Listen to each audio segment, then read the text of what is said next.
Hello and welcome to Old Ways Gardening and Prepping. My name is Teresa.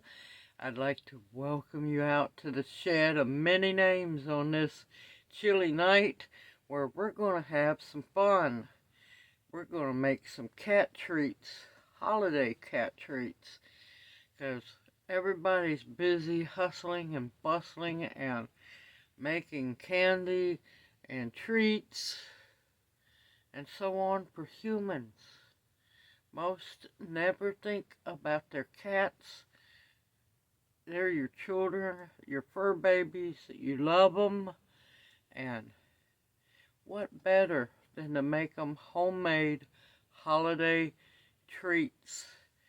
And mine has a little bit of a spin to it because, well, I love seeing my cats on catnip. It's funny as can be. And they enjoy it as well. And that's why I don't give them a whole lot of treats, because, yeah, they get buzzed pretty good. So, with that being said, we're going to have a little bit of fun, because now this one is different from the dog treat one. It's going to be, I'm going to use a food processor, well, my little food processor to make it. So, let's get busy, y'all. We're doing this for the fur babies. Okay. Now you can use a bigger food processor if you want to. I'm just using the little one. Now, apparently it's impossible to find tuna packed in oil anymore. So, with that being said, this is tuna packed in water. It's a 5-ounce can, and we're going to use the whole can. As long as I can make this can opener work. This can opener usually has a mind of its own.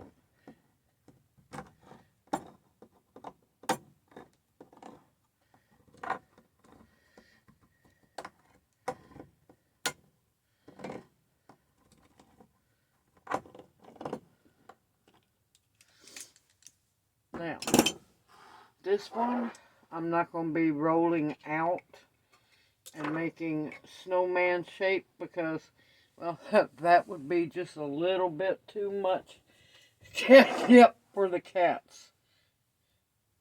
And I'm going to use the water too because, well, most of your nutrients is in that water. I prefer using tuna with oil, but yeah, you use what you have.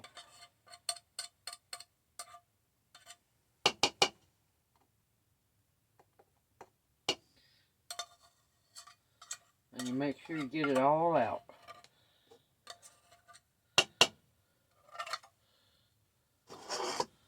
I thought I made a mess.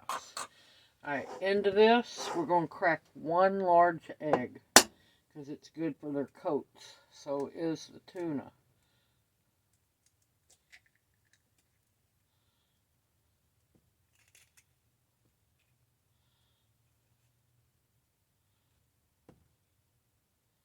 I'm avoiding any dairy because a lot of people don't realize cats are lactose intolerant.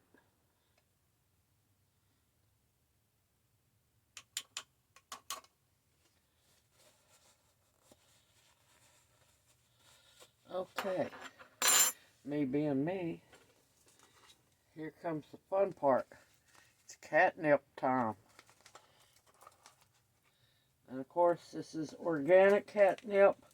Now you can use whatever catnip you can get a hold of.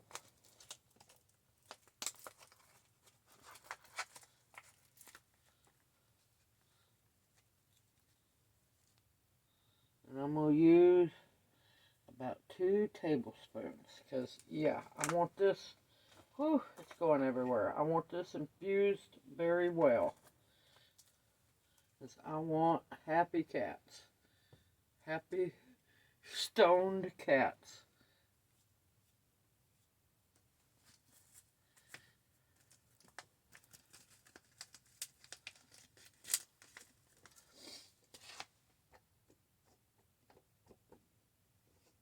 Now, if you have some of those weird cats, and I've had them before, that don't like catnip. Well, you don't have to add the catnip. We'll leave the catnip out of it.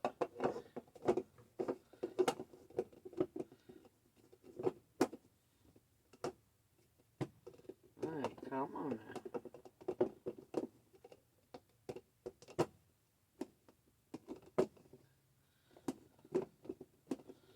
Getting that center lined up. Or trying to.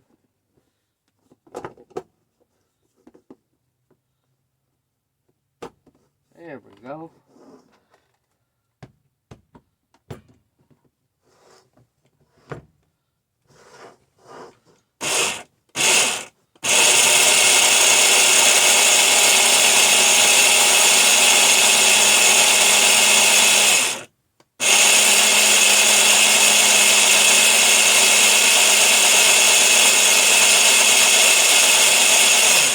You want to make sure there's no big chunks of tuna fish.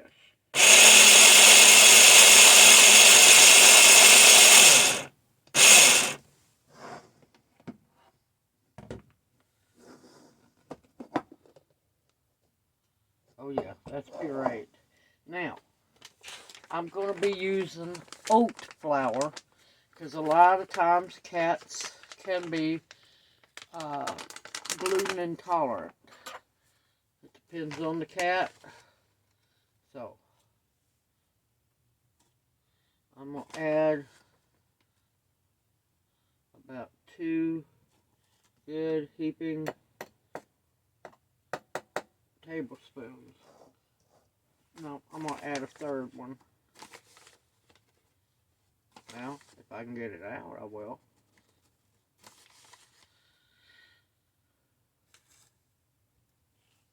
Okay, and what we're going to try to do is get a workable, fairly stiff dough.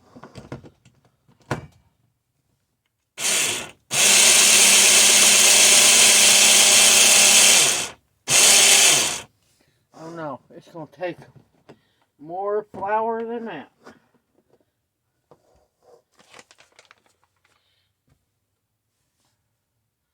What on earth did I left it in the bag? Good grief.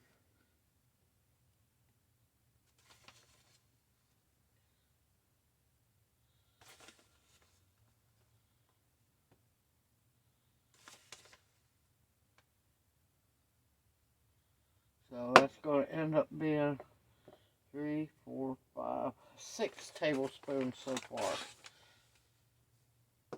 You never really know. It's a guessing game, because you never know how much water is going to be in the can. It changes up.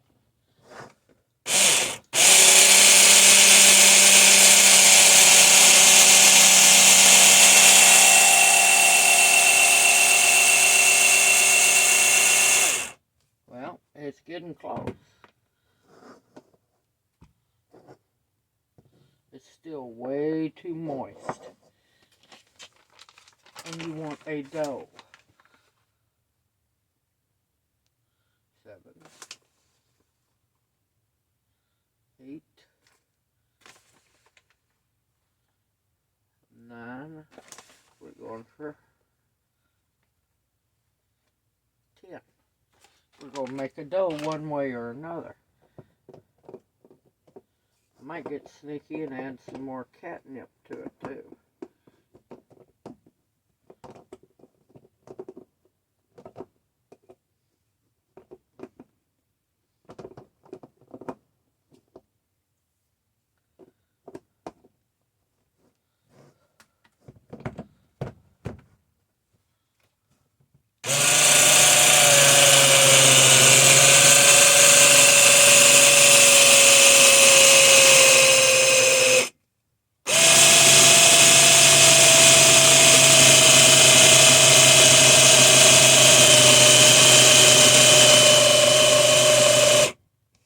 It's trying to.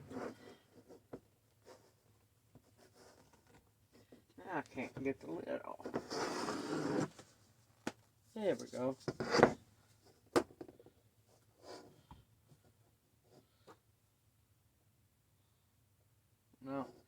just a little stiffer.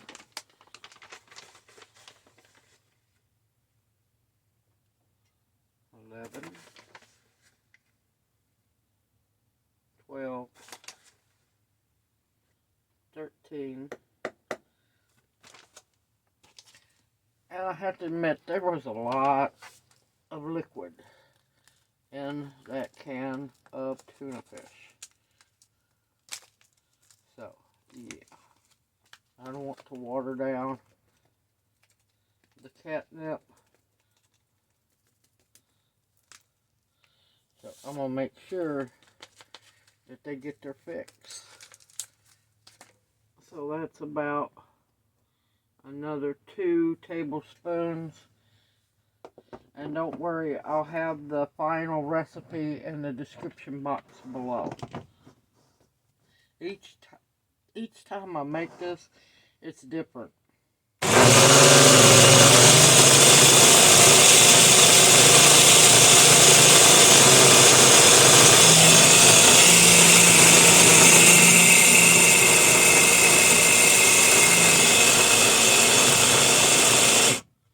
There we go.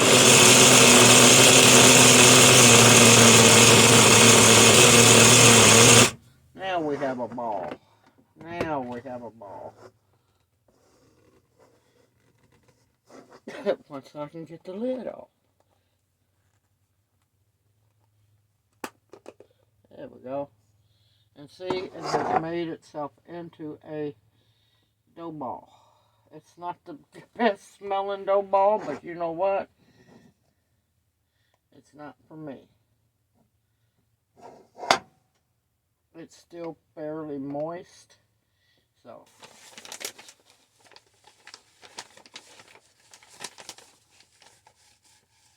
and you better believe I am going to wash my hands when this is over with.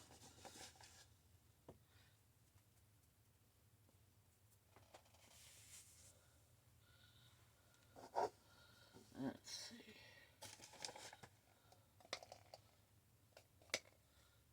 It's fairly stiff, which is good.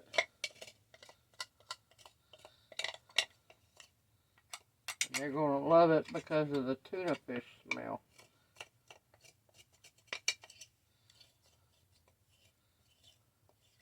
And the catnip as well.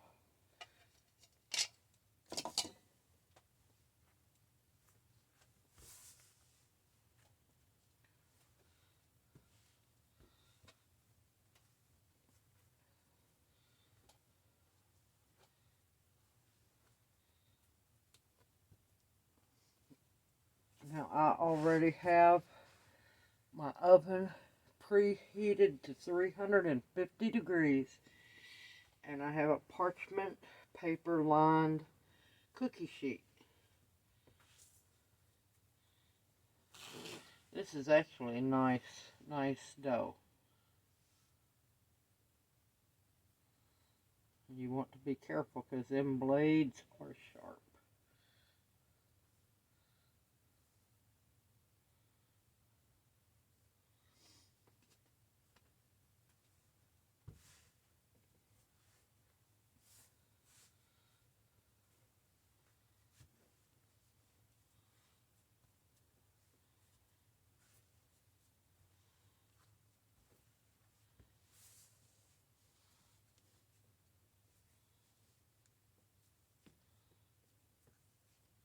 Nice soft dough.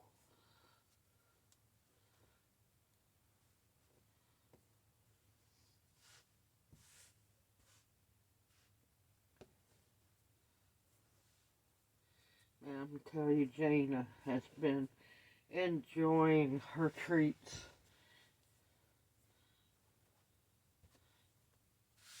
She's been trying to mug me for them.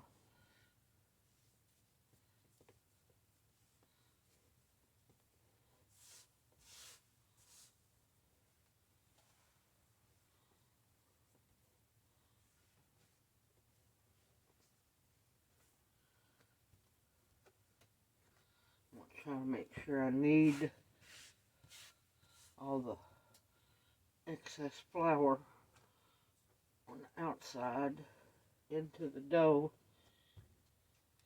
because unlike dogs, cats can be very picky.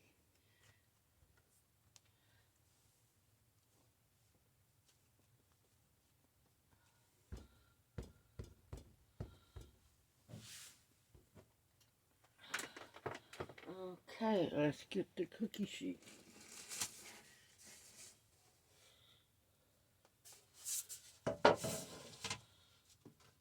And speaking of Jaina, there's a Jaina here.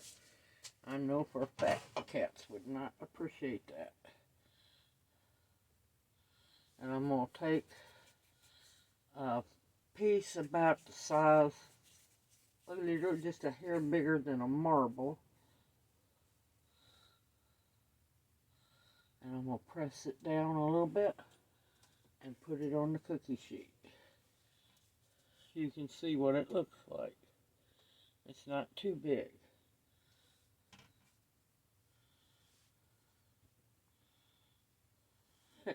I'm glad Pamela's asleep because this might not smell great.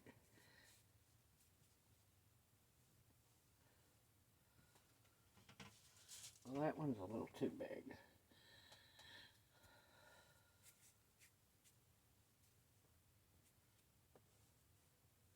There we go. I want them to have a good sized treat, but I want to make sure that they're going to eat it all.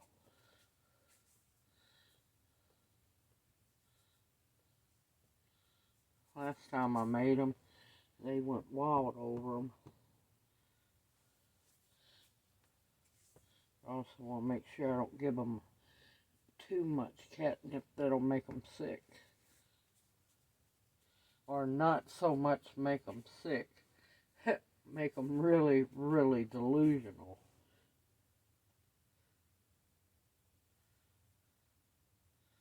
And I'm just going to press it down. And I'm going to keep on making them, and I'll bring you right back. Okay, with this batch, I was blessed with 37 little cat treats. Now, for those who are not used to using gluten-free flour, it's always fun. There'll be a few that do not want to shape right. Just keep kneading them in your hand. They will eventually go into shape. That's if you use a gluten-free flour. Now, I said my oven is preheating to 350. I went in, washed my hands, got this all clean and sanitized because, yeah, tuna fish residue. Make sure you clean your hands very well as your work area. Now, we're going to put these in a 350 degree oven for about 15 to 20 minutes. You don't want them dry as a bone like your dog treats. You do want them fairly dry, but not too hard. And that way your cat can actually enjoy them. And I will bring you back when these are ready. You kind of just want a light kind of golden brown on them. And I'll see you back here in a little bit once they are baked. They are done, y'all, and they are cooled down. They have cooked very nicely. They've got a little bit of brown on the bottom. They're just a little soft, not very soft. Now, since they do have real fish in them, these will need to be stored in an airtight container in your refrigerator. That way they don't go bad. Or you can store them in a Ziploc baggie, as long as it's airtight. And your cats or family members' cats will thank you for them.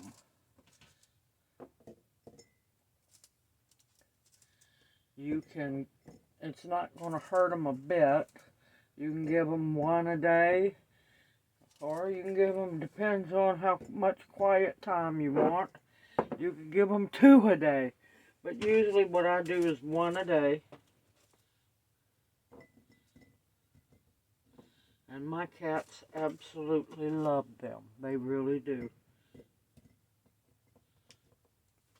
And it's a good, healthy treat. And the best part is, you know exactly what's in them. Now, I will tell you there's no preservatives, so keep an eye on them. But as long as you keep them in this jar, in a jar or an airtight container in the fridge, they'll be fine.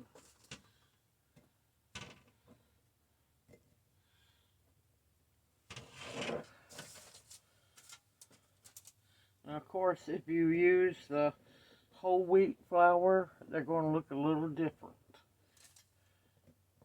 And they'll be a little bit more firmer. But your cats are going to love you for this.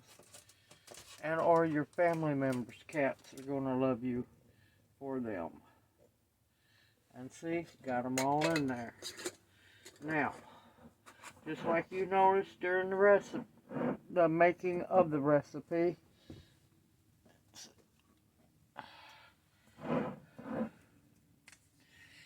and definitely take your Sharpie marker out and label them, because you know you always have that one family member, that one friend that'll get into anything, and it's not going to hurt them, but they're sure not going to like the taste of it.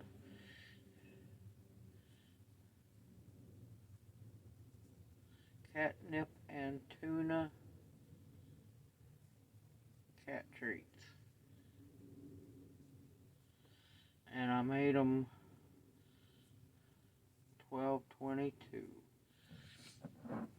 As long as they stay good and sealed, they'll last about, if they last that long, depending on how many cats you have, they're good for up to at least a month. Anything over might be pushing it. Just keep an eye on them. And like I said, I give them a treat once a day. And they absolutely enjoy themselves.